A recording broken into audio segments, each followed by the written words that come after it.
the sun, the moon, and the Holy Spirit. Welcome all of you. एक बार फिर से आप सभी का स्वागत है आज के इस वीडियो में, जहां पर हम बात करने वाले हैं किसके बारे में। आज के इस वीडियो के अंदर हम बात करने वाले हैं आपके एक और बहुत ही बढ़िया आपके यहाँ पर मॉक टेस्ट के बारे में। और इस मॉक टेस्ट के आप जो है सवाल देखेंगे अभी अपने स्क्रीन के ऊपर, तो उसको आप जो है इस वीडियो के साथ साथ, इस आवाज के साथ साथ आप जो है उसको आंसर देने का भी प्रयास करें। और उसी के साथ साथ जहां पर गलतियां हो रही हैं, कहां पर गलतियां हो रही है, उन एरियाज को ढूंढें और उन एरियाज को और अच्छा और बेहतर करके जाए आपके आगामी नेट सेशन के लिए।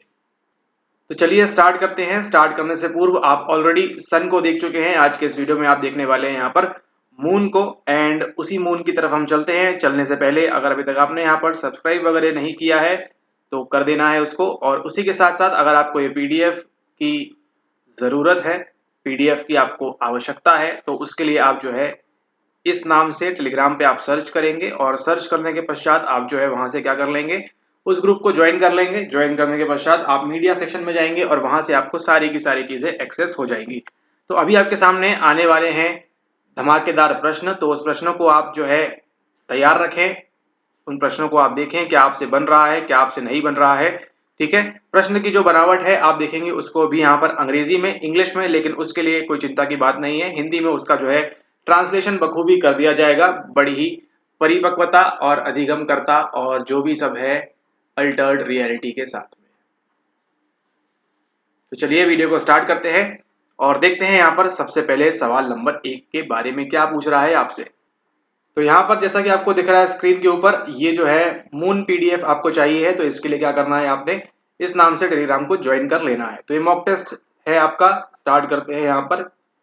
और सबसे पहला सवाल जो आपको दिख रहा है यहाँ पे स्क्रीन के ऊपर, वो क्या पूछ रहा है, वो पूछ रहा है which of the following brain structures, यानी कि ये कहाँ से आया है सवाल। ये सवाल आया है आपके यूनिट नंबर 4 से। अगर बात करें आपकी एनटीए यूजीसी नेट साइकोलॉजी के परीक्षा सिलेबस के अनुसार, वो आया है कहां से, आपके यूनिट नंबर 4 से। ठीक है, इज प्राइमरीली, ये जो वर्ड है यहीं से पूरा खेला चेंज होता है। Primarily responsible for regulating basic bodily functions such as breathing and heart rate.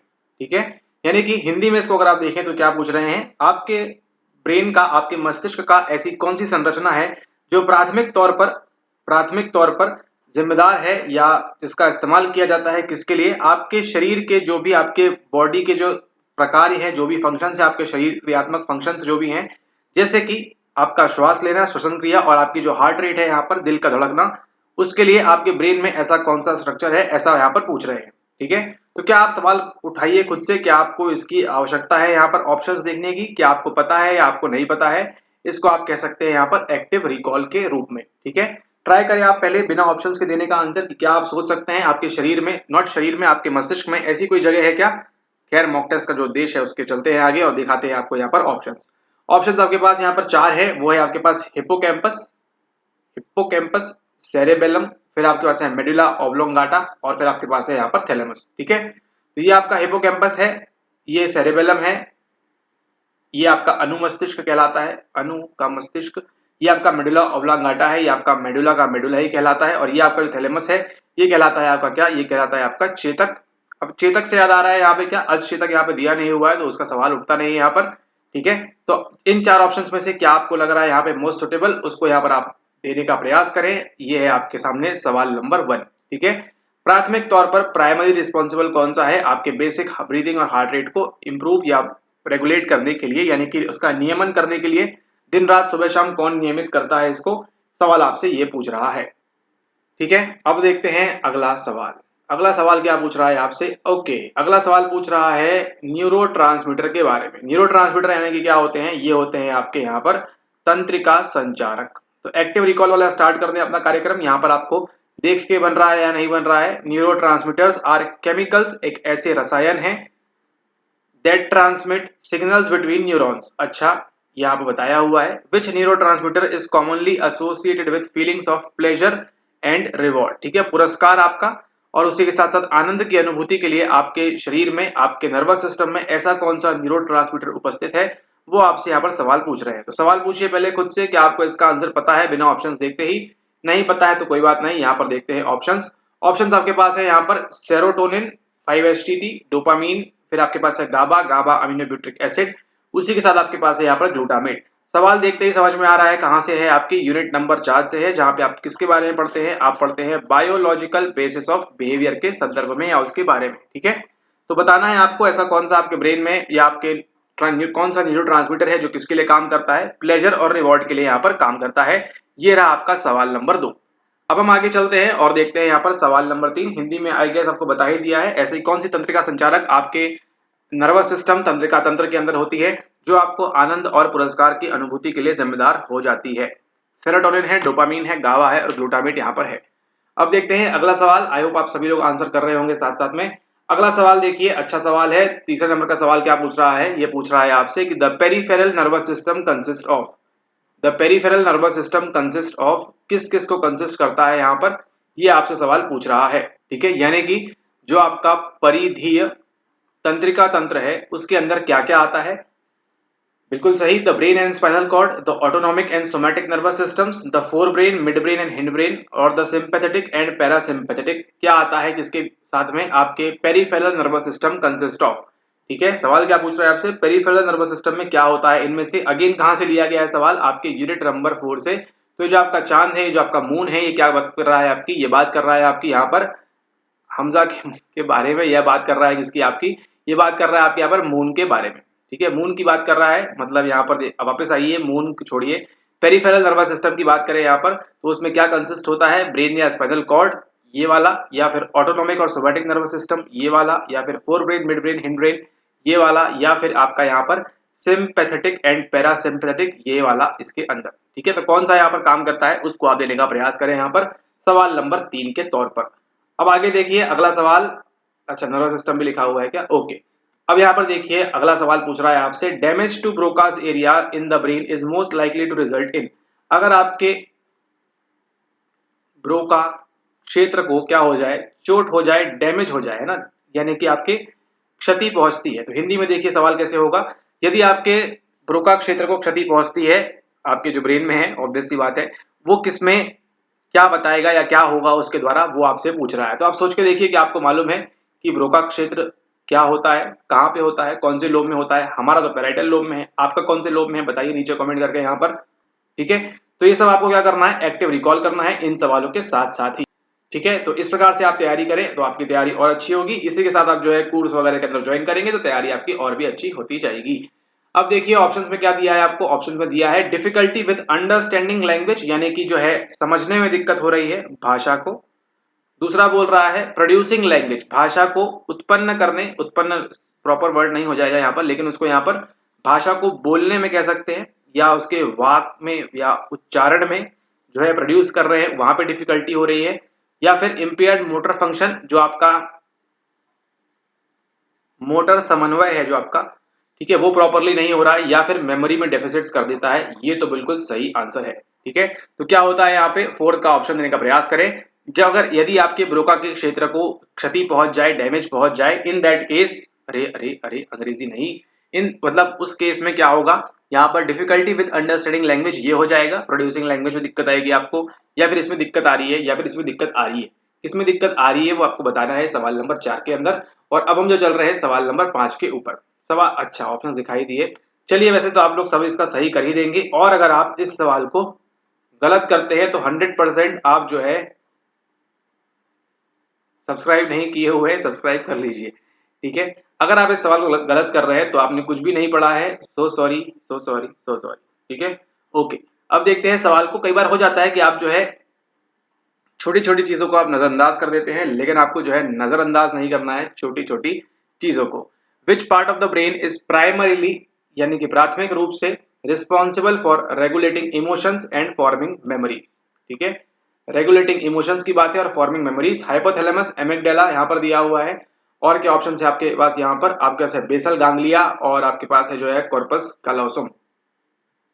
ठीक है, यहाँ पर तो आपका जो ब्रेन है, जो आपका मस्तिष्क है, उसमें प्राथमिक तौर पर आपके जो संवेग हैं, जो आपकी भावनाएं हैं, जो आपके अफेक्ट है, उसी के साथ साथ जो आपकी मेमोरी का निर्माण होता है उसके लिए कौन सा है जिम्मेदार, हाइपोथैलेमस जिम्मेदार है, एमिगडाला जिम्मेदार है, या फिर आपका Basel गांग्लिया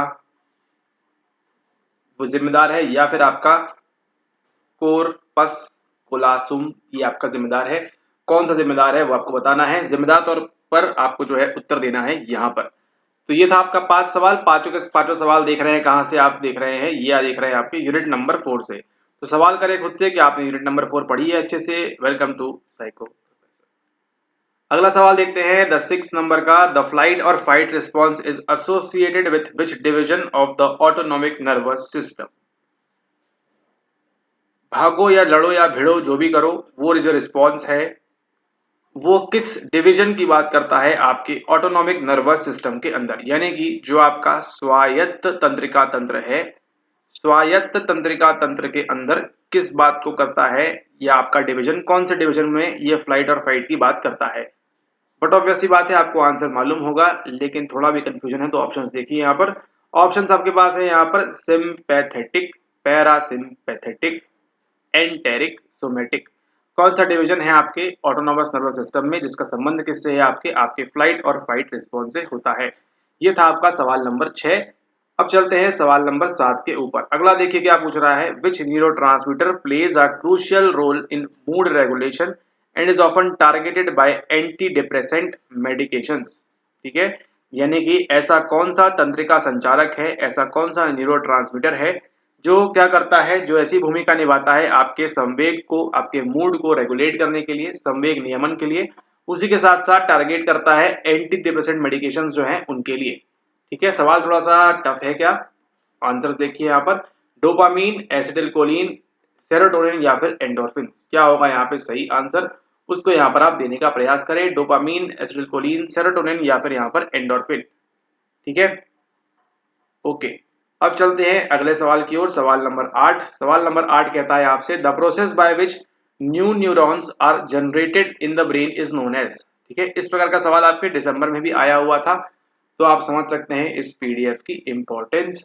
the process by which new neurons are generated in the brain is known as. आपके ब्रेन में नए न्यूरॉन का, नवीन न्यूरॉन का निर्माण जो होता है उसको आप क्या बोलते हैं, उसको आप बोलते हैं क्या न्यूरो ट्रांसमिशन, न्यूरोजेनेसिस, माइलिनेशन, ये तो करते हैं ना माइलिनेशन, और उसी के साथ साथ सिनेप्टोजेनेसिस। माइलिनेशन, सिनेप्टोजेनेसिस, न्यूरोजेनेसिस या फिर न्यूरोट्रांसमिशन।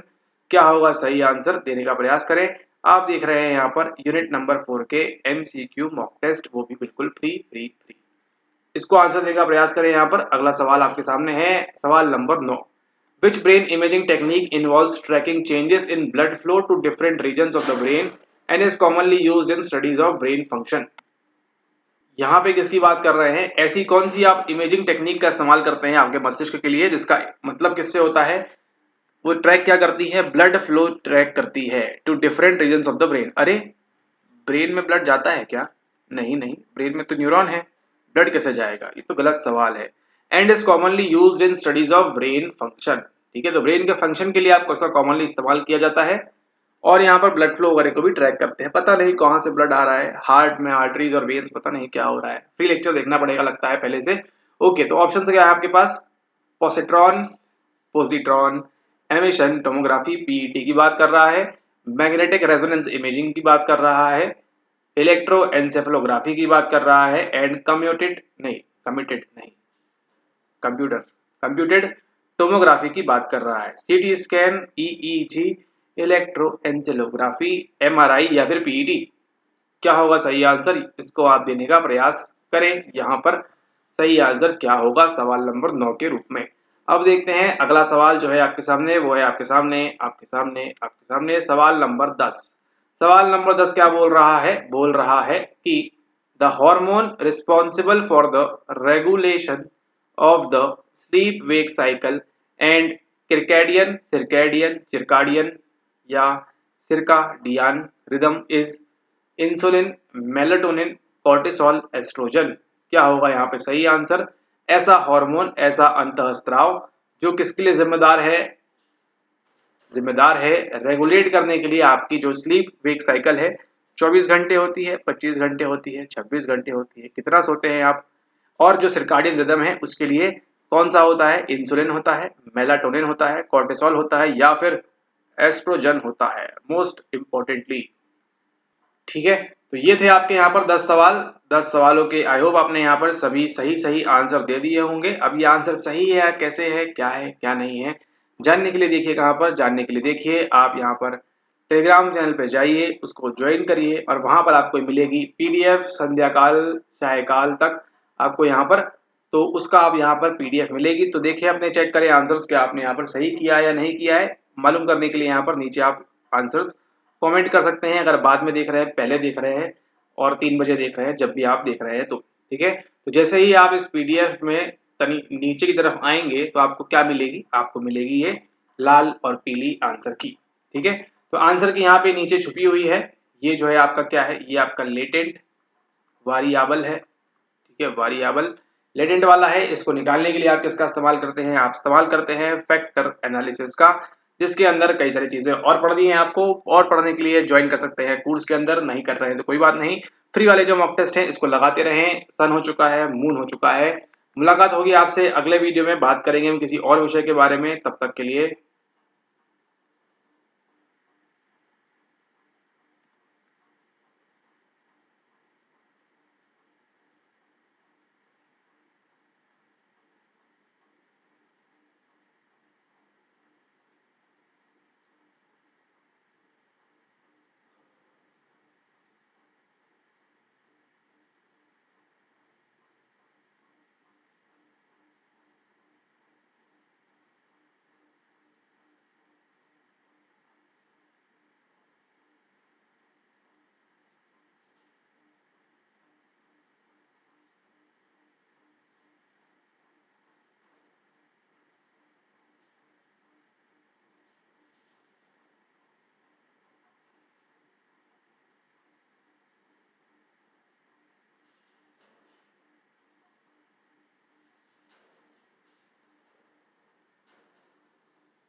क्या तुमको पता है मेरे रेटिना में केवल रॉड और कोन है।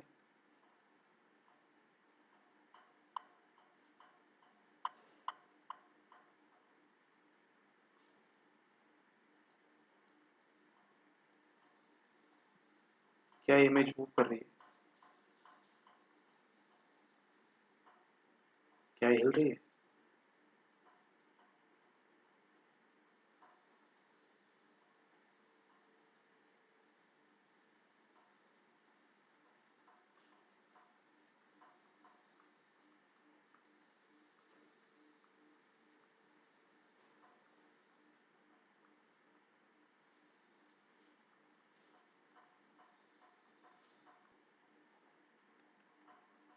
सर लेक्चर खत्म हो गया है, कितना पढ़ाएंगे कितना पढ़ाएंगे।